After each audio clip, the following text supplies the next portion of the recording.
Check out a USA Trade Africa desk has informed that it will be shipping containers of poultry and pork to South Africa in 2 weeks' time, pointing to the resolution of tariff face-off between the two countries.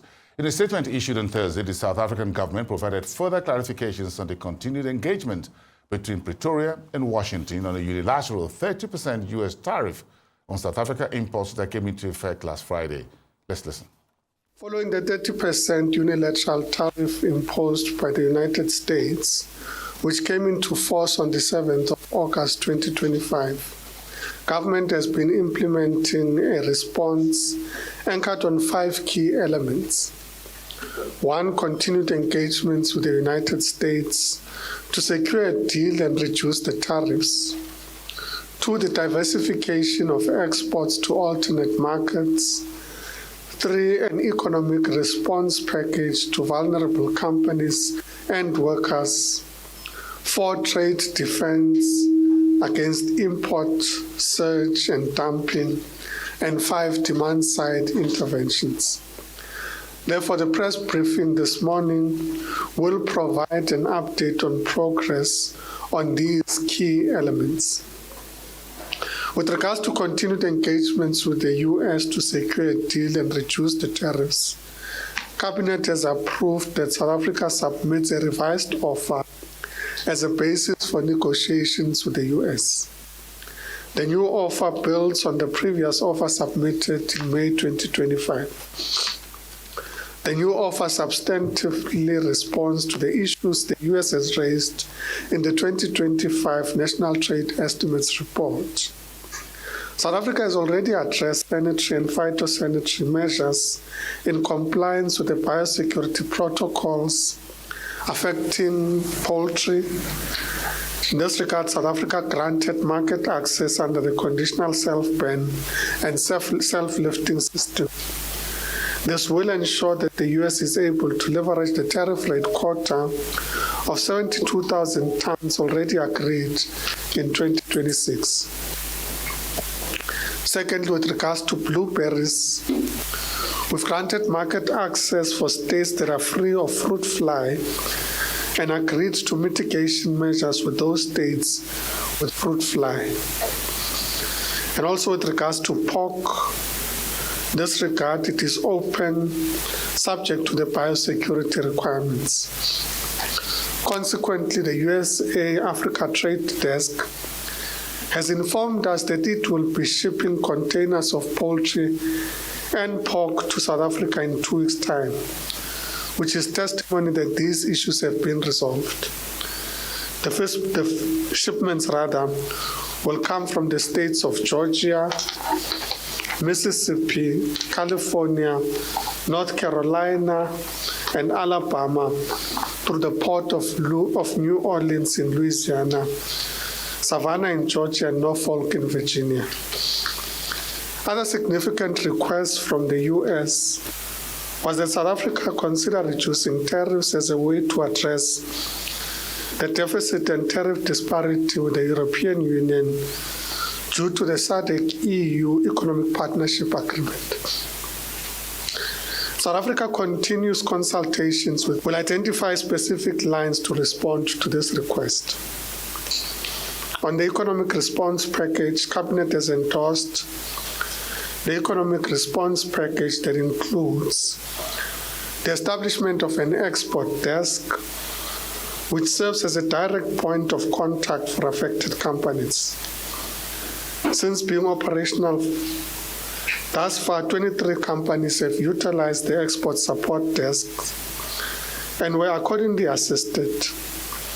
In addition to queries processed, engagements were also initiated. More than 54 South African exports, elements of an economic response package, and issues linked to market diversification.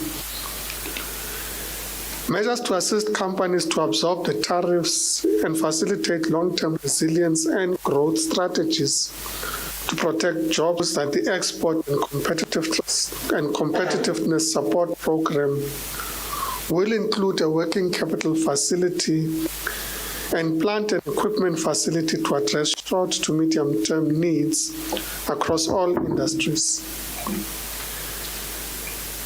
Furthermore, working with the Department of Employment and Labor on measures to mitigate job losses using existing instruments within its entities that can be adjusted to respond to the current challenges has already started.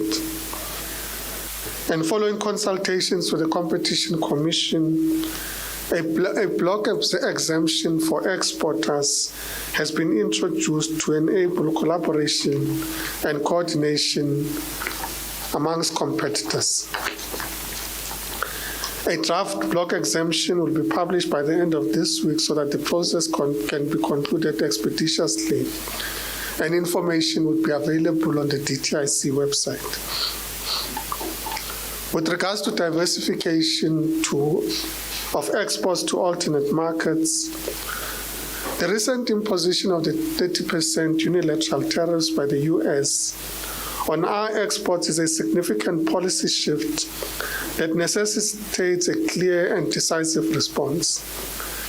South Africa has accelerated its diversification efforts of export markets and enhanced competitiveness to mitigate the economic impact of losing preferential trade preferential trade access. The diversification is a strategic imperative to ensure better resilience of our economy to economic shocks. This is not a plan B, it is a plan A for long-term resilience and competitiveness. We are committed to strengthening our relationship, particularly under the Africa Continental Free Trade Area, to build regional resilience. We will continue to work with the FCFTA and other countries as we ensure that we consolidate partnerships, including our European partners, towards enhancing our trade and investment relations in a manner that unlocks sustainable growth and development and entrenches South Africa in new supply chains. We're looking at Asia, including Japan, Vietnam, and Thailand, the Middle East, and India.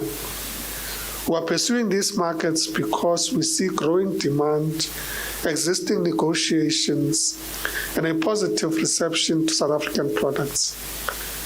This is not just about trade numbers. It is directly linked to job protection. Diversification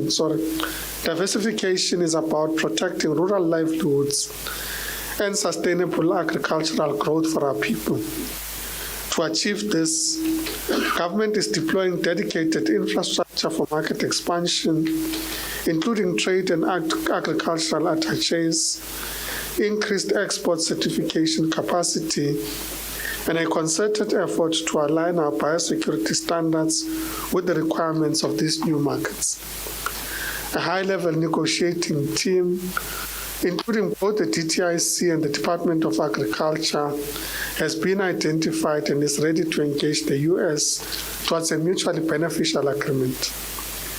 Our goal is to demonstrate that South African exports do not pose a threat to US industries and that our trade relationship is in fact complementary. While the US is our third largest trading partner after the EU and China, South Africa is the 43rd export destination for the US and accounts for 0.25% of total US imports and is therefore not a threat to US production. Excuse me. Furthermore, the US market accounts for about 4% of our total agricultural exports, or 9.8 billion rand of our total agricultural exports, an increase of 104% from 2018. Government is going to do everything possible to keep the American market open for our goods. We will at the same time accelerate our efforts to diversify markets and build on the efforts we have put in place to ensure predictability in trade and leverage all our existing partnerships to secure markets of our products. With regards to trade defense and protecting domestic industry against import surge and dumping, the tariffs imposed by the US do not apply to South Africa only. They also affect over 130 trading partners with whom American consumers and producers interact. In this regard, many of the orders destined for that nation that now face prohibitive restrictions to enter that market will seek out other outlets for such production.